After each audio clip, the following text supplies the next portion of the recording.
نو منتخب ایرانی supreme leader آیت اللہ مجتبی خامنئی کا منتخب ہونے کے بعد پہلا پیغام سامنے آ گیا۔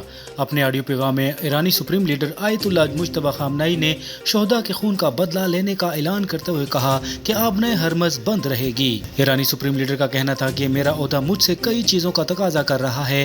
عوام نے دنیا کو دکھایا کہ ایرانی عظیم قوم ہیں۔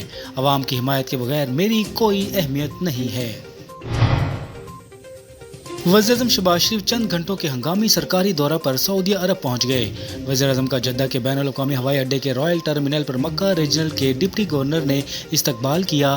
ریاض میں پاکستانی سفیر احمد فاروق اور دیگر سفارتی عملے نے وزیر اعظم کا استقبال کیا۔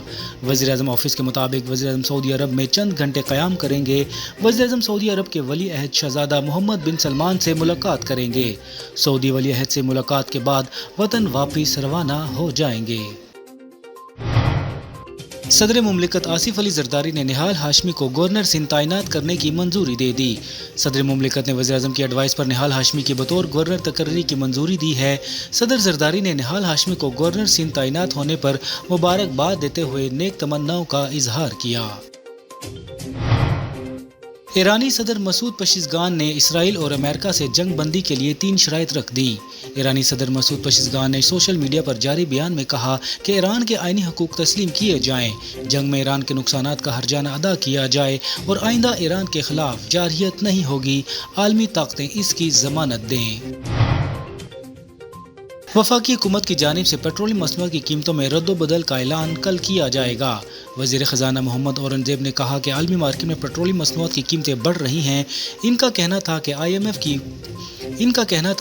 ایف کا پریس ریلیز جاری ہو چکا ہے۔ آئی ایم ایف کے مطابق مشرق وسطی جنگ کے پاکستانی معیشت پر اثرات کو دیکھا جا رہا ہے۔ اگر جنگ طویل ہوئی تو بیرونی ادائیگیوں پر دباؤ بڑھے گا۔ اس جنگ کی وجہ سے ترسیلات زر متاثر ہو سکتی ہیں۔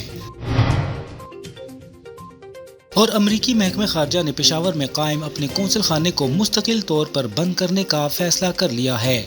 امریکی خبر رساں ایجنسی کے مطابق پشاور میں قائم امریکی قونصل خانے کو افغانستان کی سرحد کے قریب امریکہ کا اہم سفارتی مشن سمجھا جاتا تھا۔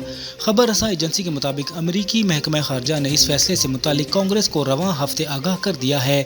محکمہ خارجہ کے مطابق قونصل خانے کی بندش سے سالانہ $75 لاکھ کی بچت ہوگی اور اس سے پاکستان میں امریکی قومی مفادات کے فروغ پر منفی اثر نہیں پڑے گا۔